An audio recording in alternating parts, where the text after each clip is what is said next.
C'est parti depuis hier mardi, le dépôt des dossiers au programme d'autonomisation économique des jeunes et des femmes. Environ 30 000 micro-projets seront financés par ce programme.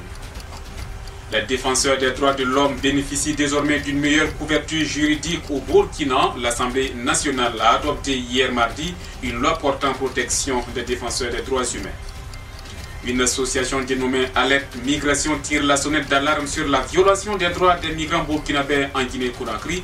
C'était hier à l'occasion d'une conférence de presse à Ouagadougou. Mesdames et messieurs, voilà pour le sommaire du journal de ce mercredi 28 juin 2017 sur la radio B24.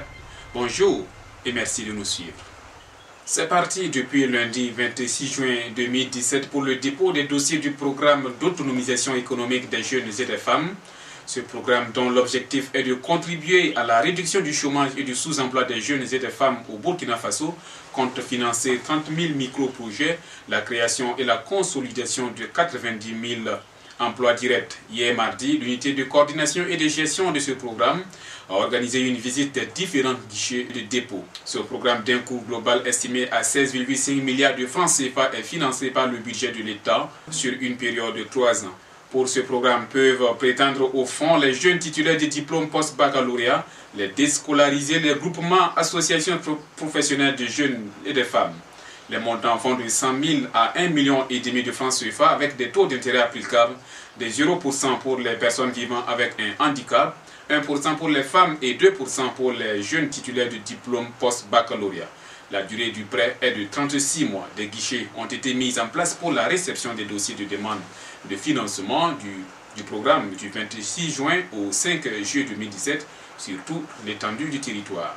Au cours d'une conférence de presse animée hier mardi 27 juin à Ouagadougou, l'association Alerte Migration a condamné et dénoncé la violation flagrante des droits fondamentaux des migrants burkinabés par les autorités de la République de Guinée-Conakry. L'association estime que les droits de plus de 380 migrants burkinabés rapatriés ont été violés par les autorités guinéennes. À en croire la présidente de Alerte Migration, Mme Bintou Ouedraogo, les migrants ont subi des traitements inhumains et dégradants et certains, abandonnés à la frontière, ont rencontré des difficultés d'ordre sanitaire, alimentaire et vestimentaire. Je vous le disais, en titre, les députés burkinabés ont adopté à l'unanimité hier mardi 27 juin la loi portant protection des défenseurs des droits de l'homme au Burkina Faso. Désormais, l'activité de défense des droits humains au Burkina Faso bénéficie d'une meilleure couverture juridique avec l'adoption de la loi portant protection des défenseurs des droits humains par la représentation nationale. Auparavant, la loi a fait l'objet d'un débat général à l'hémicycle au cours duquel les députés ont émis des inquiétudes sur certains de ces aspects. Certains parlementaires ont reproché au texte d'être très déséquilibré en termes de droits et devoirs à l'égard des défenseurs des droits humains.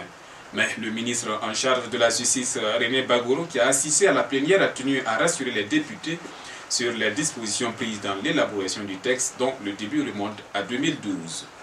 La suite de ce journal, le commissariat central de la police de Réau, en collaboration avec la Chambre des mines du Burkina, a mis aux arrêts 3 présumés cyber-escrocs, lesquels ont été présentés à la presse le 22 juin dernier.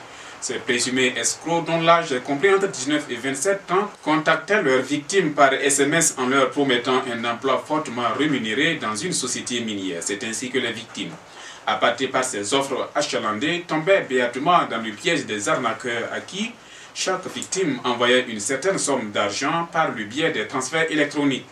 Ces sommes extorquées et qui représentent les frais du dossier varient entre 20 000 et 100 000 francs CFA par dossier. Selon le commissaire central de police de la ville de Réau, Passamanré Ili, cette opération réussie fait suite à la plainte de plusieurs personnes contre la mine de zinc de Perquois dans le cadre du recrutement du personnel.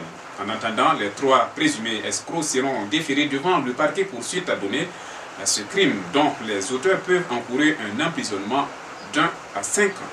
Le nouvel envoyé spécial de l'ONU au Burundi, l'ancien président de la transition burkinabé Michel Kafando, est arrivé hier mardi à Bujumbura, dans la capitale burundaise, dans un contexte marqué par une dégradation des relations entre le Burundi et l'Organisation des Nations Unies. Il rencontre ce mercredi le ministre burundais des Relations extérieures, Alain Aimé Nyamitwe, avant de rencontrer jeudi le président Pierre Nkurunziza. Michel Kafando se rendra également à Kampala pour discuter avec le médiateur principal, le président ougandais Yoweri Museveni. Une source onusienne indique qu'il s'agit d'une prise de contact au cours de laquelle il compte rencontrer tous les protagonistes du conflit burundais. Le Burundi est en proie à une crise politique émaillée de violence depuis la candidature en avril 2015 du président Pierre Nkurunziza à un troisième mandat controversé et sa réélection en juillet de la même année.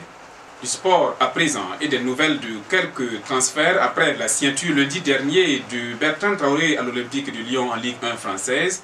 Un autre Burkinabé évoluera la saison prochaine en Ligue 2. Il s'agit du latéral gauche des Étalons Yacouba Koulibaly qui vient de signer pour 2 saisons avec sa nouvelle formation, le Havre.